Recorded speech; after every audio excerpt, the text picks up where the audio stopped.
Hello everyone, welcome to SJ Arthshala. तो आज की वीडियो का टॉपिक है Boserup model of agriculture development. इस मॉडल में हम एग्रीकल्चर डेवलपमेंट की स्टेजेस के बारे में पढ़ेंगे। बोस्टरप का मेन आइडिया जो है बेसिकली ये था कि एग्रीकल्चर का डेवलपमेंट जो है वो ड्यू टू पॉपुलेशन प्रेशर से होता है। ठीक है, यानी जैसे जैसे पॉपुलेशन बढ़ती है तो लैंड पर प्रेशर बनता है, जिसकी वजह से एग्रीकल्चर डेवलपमेंट होता है। तो इस मेन आइडिया के बेस पे उन्होंने पूरा स्टेजेस में एक्सप्लेन कर रखा है अपने मॉडल को। तो चलिए इसको समझते हैं। The Bostrup model of agriculture development was developed by Esther Bostrup, a well-known economist. She explained agriculture development by focusing on the relationship between population growth and agriculture production. तो बेसिकली उन्होंने population growth and agriculture production के बीच जो relation है उसको explain किया है कि जैसे जैसे पॉपुलेशन ग्रोथ होती है एग्रीकल्चर प्रोडक्शन में भी चेंज आता है। According to Boserup, when population increase, pressure on agriculture land also increase. तो जब पॉपुलेशन बढ़ती है तो एग्रीकल्चर लैंड पे जो प्रेशर है वो भी इंक्रीज होता है। This pressure encourage farmers to use land more intensively by adopting better farming techniques, more labour, improve tool, irrigation and other inputs. तो बोस्रुप कहती हैं कि जो ये बढ़ती हुई पॉपुलेशन का प्रेशर है ना, ये फार्मर्स को एनकरेज करता है कि वो अच्छी टेक्निक यूज करे, ज्यादा लेबर यूज करे, इंप्रूव्ड टूल्स यूज करे और एग्रीकल्चर डेवलपमेंट होता है। Thus, Bostrup argued that population pressure acts as a force for agriculture development. तो पॉपुलेशन का प्रेशर जो है वो एक फोर्स बनाता है, दबाव बनाता है, जिससे एग्रीकल्चर में डेवलपमेंट शुरू होती है। As population increase, agriculture gradually move from extensive farming to intensive farming with more frequent cultivation of the same land. अब ये एक्सटेंसिव फार्मिंग से इंटेंसिव फार्मिंग का जो कन्वर्जन है इसको ध्यान से समझते हैं। देखिए, एक्सटेंसिव फार्मिंग का क्या मतलब है? एक्सटेंसिव फार्मिंग का मतलब है कि लैंड जो है वो ज्यादा होगी, लेकिन उस पे लेबर या अदर इनपुट्स जो हैं वो कम यूज होंगे। यानी हमारे पास जमीन ज्यादा है लेकिन उस पे काम करने वाले या जो और इनपुट्स एग्रीकल्चर में यूज होते हैं वो कम है। वो होती है एक्सटेंसिव फार्मिंग। ठीक है। Then intensive farming. Intensive farming का मतलब है कि या तो कम लैंड या फिर उसी सेम लैंड पर प्रोडक्शन के लिए आप ज्यादा लेबर, ज्यादा अच्छे इंप्रूव्ड इनपुट्स का यूज कर रहे हो, इरिगेशन फैसिलिटीज हैं, इंप्रूव्ड टेक्निक्स हैं, ठीक है, उनका इस्तेमाल करके आप प्रोडक्शन कर रहे हो। तो that is the extensive farming से इंटेंसिव फार्मिंग में ट्रांजिशन होना, चेंज होना। तो जब पॉपुलेशन का प्रेशर कम होता है तो ज्यादा लैंड पे, ठीक है, ज्यादा लैंड है हमारे पास, कोई बात नहीं, लेकिन जितना हमें लेबर लगाना है, जितने प्रोडक्शन की जरूरत है उस हिसाब से एक्सटेंसिव फार्मिंग करेंगे। लेकिन जब पॉपुलेशन बढ़ती है, लैंड पे प्रेशर बढ़ता है, तो हमें ज्यादा लेबर लगानी पड़ती है, इंप्रूव टेक्निक्स यूज करनी पड़ती है, और फिर हम इंटेंसिव फार्मिंग की तरफ जाते हैं, इंटेंसिव फार्मिंग पे ज्यादा जोर देते हैं। बोसरुप का ये आइडिया जो है बेसिकली उनके important work the conditions of agriculture growth, the economics of agrarian change under population pressure, published in 1965। तो बेसिकली इनका जो ये आइडिया है इनके इस वर्क में पब्लिश हुआ था। इनका वर्क अच्छे से याद रख लेना, ओके, और ईयर भी याद रखना, 1965। तो बोसरुप जो है वो 5 स्टेजेस में इसको एक्सप्लेन करते हैं। फर्स्ट स्टेज आता है forest fallow system, second is bush fallow system या स्टेज आप कह सकते हो, okay, third is short fallow stage, fourth is annual cropping stage and fifth is multi cropping system. Okay, so let's understand them one by one. तो first आती है forest fallow system. ये सबसे पहली और लीस्ट इंटेंसिव स्टेज है। ठीक है, अभी मैंने एक्सटेंसिव और इंटेंसिव का मतलब आपका क्लियर कर दिया। तो ये सबसे कम इंटेंसिव स्टेज है, यानी हमारे पास लैंड बहुत ज्यादा है लेकिन लेबर और अदर इनपुट्स हम कम यूज कर रहे हैं। ओके, इस स्टेज पे पॉपुलेशन की डेंसिटी जो है वो बहुत कम है, तो लैंड पे प्रेशर भी कम है, पॉपुलेशन कम है तो लैंड पे प्रेशर भी कम है। The land is cultivated for a short period, generally for 1 or 2 years and then left fallow for the about 20 to 25 years। अब इस चीज को ध्यान से समझो, यहाँ पे फेलो का मतलब क्या है? फेलो लैंड एक ऐसी लैंड होती है जिसको कुछ टाइम के लिए खाली छोड़ दिया जाता है ताकि उसकी फर्टिलिटी जो है वो वापस आ सके। ठीक है, और उसको खाली आगे फार्मिंग के लिए छोड़ा जाता है। समझ रहे हो आप कि मतलब जो लैंड है उसको हमने कुछ टाइम के लिए छोड़ दिया है खाली, उस पर कोई कल्टीवेशन नहीं कर रहे ताकि नेचुरली जो उसके फर्टिलिटी है वो इंप्रूव कर सके और फिर हम इन फ्यूचर उसको फार्मिंग के लिए यूज करेंगे। तो पॉपुलेशन ग्रोथ कम है, लैंड पे प्रेशर कम है, तो हम बेसिकली 1 से 2 साल तक किसी भी पर्टिकुलर लैंड पे खेती करते हैं, कल्टीवेशन करते हैं और फिर उसको 20 से 25 साल तक फेलो छोड़ देते हैं। यानी उसके बजाय फिर हम किसी और लैंड पे करेंगे, क्योंकि देखो मान लो कि हमारे पास इतना सारा एरिया है, ठीक है, ये मैं सिर्फ एक एग्जांपल दे रही हूँ, हमारे पास इतना सारा एरिया और पॉपुलेशन कम है, ठीक है, तो हमने मान लो 1-2 साल तक इस पे खेती करी, फिर उसके बाद हम कहीं और करेंगे, फिर कहीं और करेंगे, फिर कहीं और करेंगे। तो जैसे जैसे आगे करते रहेंगे तो जो पीछे वाली लैंड है उसकी फर्टिलिटी नेचुरली ग्रो करती रहेगी। आई थिंक आपको ये बात क्लियर हो गई होगी।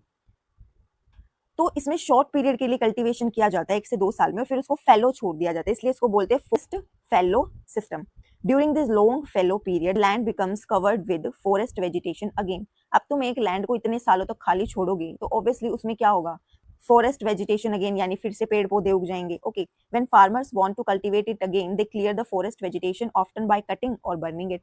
अब फार्मर को फिर से खेती करनी है उस पर, तो डेफिनेटली या तो उसको वो जलाएगा, ठीक है, या तो जलाएगा या काटेगा. The burning of vegetation also leaves ash. अब जब जलाएगा तो क्या हो जाएगा, ये देखो पिक्चर में दिखाया हुआ है ना, तो ऐश बचेगी, ठीक है, राख बचेगी, which can temporarily add nutrients to the soil. और जो ये ऐश है ना, इस ऐश में जिसे हम राख बोलते हैं, उसमें मिनरल्स होते हैं जो सोइल को न्यूट्रिशंस देते हैं और सोइल की फर्टिलिटी को इम्प्रूव करते हैं. Since the land get a very long natural recovery period very little labour and capital R required. तो जब लैंड को इतना सारा टाइम मिलता है नेचुरली रिकवर करने के लिए, तो आपको लेबर और कैपिटल की कम जरूरत पड़ती है, ठीक है. Farmers mainly depend on simple tool such as axe and basic seeds tool. तो बेसिक जो सीड्स हैं, ठीक है, टूल्स हैं, उन पे वो डिपेंड है. एक्स मतलब कुल्हाड़ी, ठीक है, उनसे ही काम हो जाता है क्योंकि पॉपुलेशन भी कम है, ठीक है. फॉरेस्ट ग्रोज ड्यूरिंग फेलो, 20 से 25 साल में उसमें पूरे जंगल उग जाते हैं, फिर उनको जलाना पड़ता है या काटना पड़ता है, और फिर लैंड को फार्मिंग के लिए यूज किया जाता है. सिंपल वर्ड्स में 25 ईयर्स तक वो फेलो लैंड रहती है, फिर फॉरेस्ट ग्रो हो जाता है, आप उसको क्लियर करोगे या बर्न करोगे, फिर उस पर फार्मिंग करोगे, और जिसके लिए आपको बहुत ही कम कैपिटल और लेबर की जरूरत है क्योंकि लैंड का प्रेशर कम है और वो नेचुरली ग्रो होगी तो आराम से काम हो जाता है. अब आते हैं नेक्स्ट स्टेज, बश फैलो सिस्टम.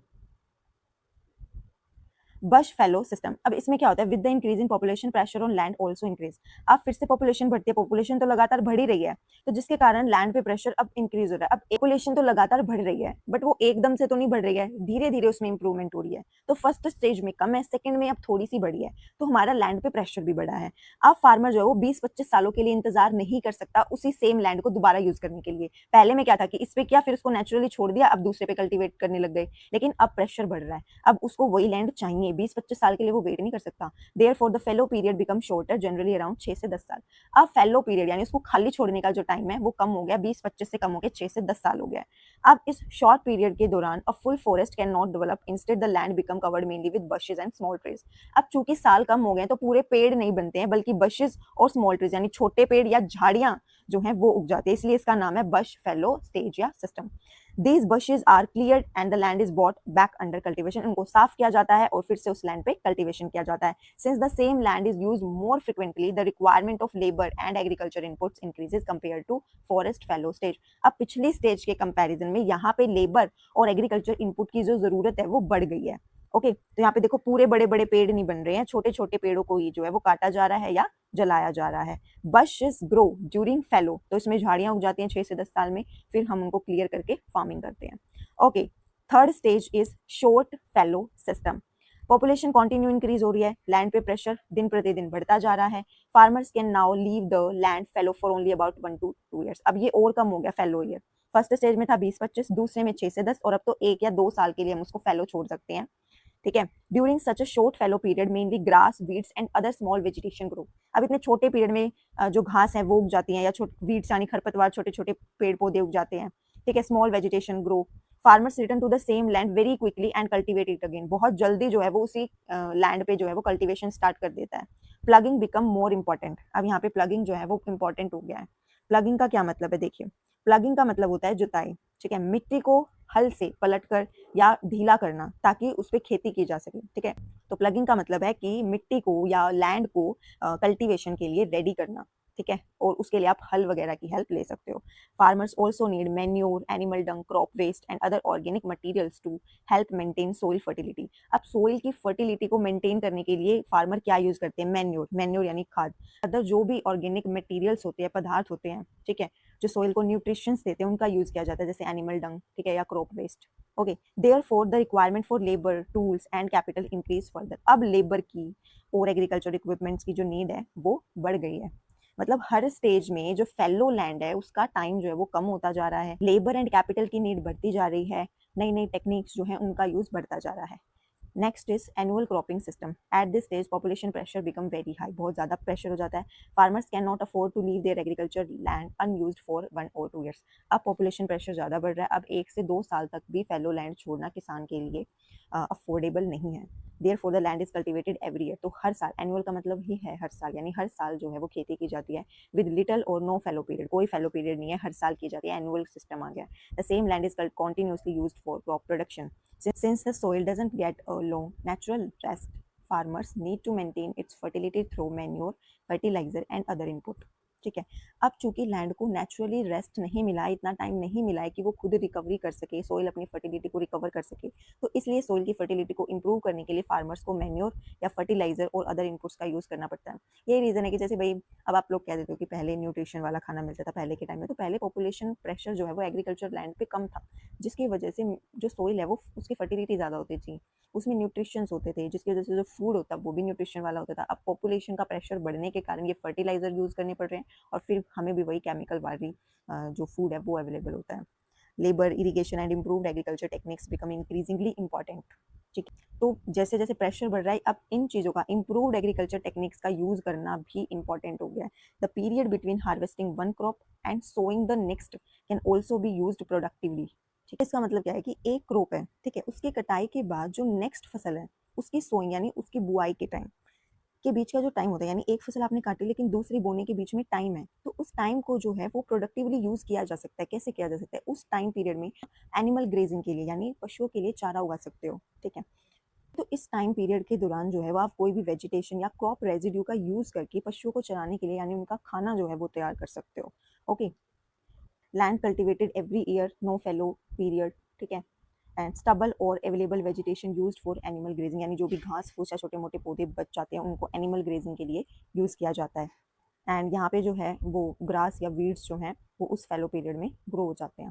ठीक है, और यहाँ पे देखिए हल का यूज़ करके जो है वो मिट्टी को, उस लैंड को तैयार किया जाता है for cultivation. Fifth and very important system जो अब यूज़ किया जाता है that is multi cropping system. जैसे एनुअल वाले में जो है साल भर में फसल उगाई जाती थी, मल्टीपल क्रॉपिंग सिस्टम में जो एक साल में अलग अलग फसल उगाना।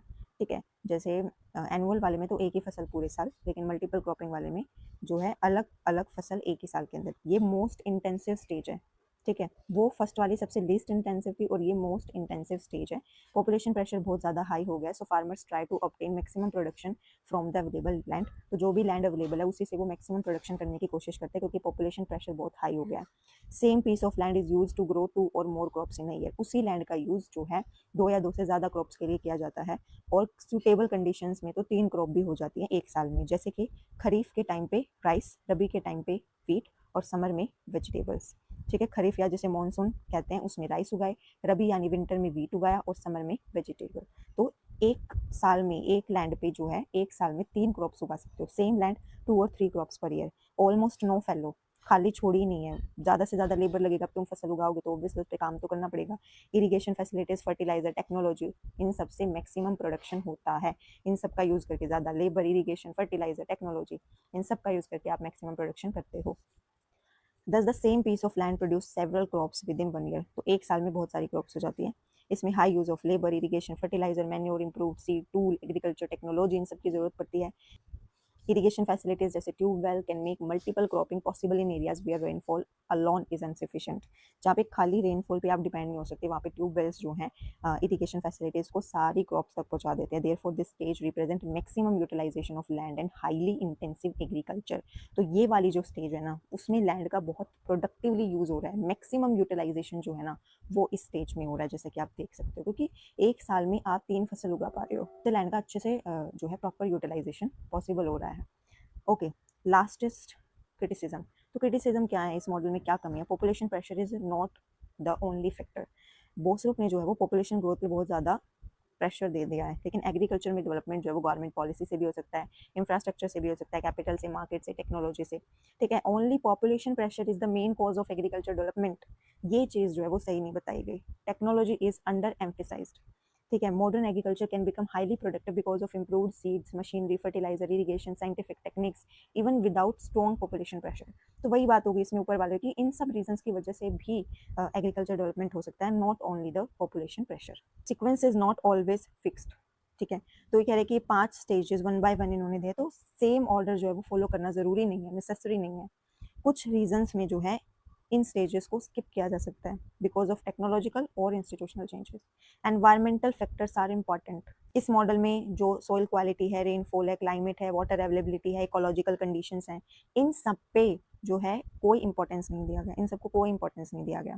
ठीक है, लेकिन ये सब भी जो है वो एग्रीकल्चर को इम्पैक्ट करते हैं। Population pressure can also create environmental problems. ठीक है, तो पॉपुलेशन का जो प्रेशर है वो इंटेंसिफिकेशन, एक्सेसिव प्रेशर जो है वो डिफोरेस्टेशन का कारण बनता है, सोइल डिग्रेडेशन का कारण बनता है, सोइल इरोजन का कारण बनता है, excessive use of water resources का कारण बनता है। ये सब तो बताया ही नहीं गया इस मॉडल में। Capital constraints. Intensive farming require irrigation, fertilizer, improved seeds, tool, and other inputs. Poor farmers may not have enough capital to adopt them, even when the population pressure is high. तो ये कह रहे हैं कि इन सब चीज़ों की ज़रूरत होती है, ठीक है, जैसे कि इरीगेशन, फर्टिलाइजर, इम्प्रूव्ड सीड्स। लेकिन पुअर फार्मर्स के पास तो ये चीज़ें नहीं होती, चाहे पॉपुलेशन प्रेशर ज़्यादा हो, लेकिन वो ये चीज़ें लाएगा कहाँ से जब उसके पास पैसे नहीं है। तो इस चीज़ का तो कहीं सोल्यूशन या कहीं जिक्र ही नहीं किया गया। Market and institutional factors are neglected. ठीक है, जैसे मार्केट फैक्टर्स हैं, price, demand, land ownership, credit facility, government policy, access to market, बहुत सारी चीज़ें। एग्रीकल्चर जो है वो नेचुरलिस्टिक है, तो उसमें बहुत सारी चीज़ें इन्फ्लुएंस करती हैं। और इस मॉडल में सिर्फ और सिर्फ एक रीजन पे पूरा मॉडल बना दिया गया, जो इतने सारे फैक्टर्स जो हम क्रिटिसिज्म में डिस्कस कर रहे हैं उन पे फोकस ही नहीं किया गया। Limited universal applicability. अब जब जहाँ इतनी कमियां हैं तो यूनिवर्सली उस चीज़ की एप्लीकेबिलिटी इम्पॉसिबल हो जाती है। This model was primarily developed to explain the intensification of traditional or pre-industrial agriculture system. Therefore, it cannot completely explain every form of modern commercial and mechanized agriculture.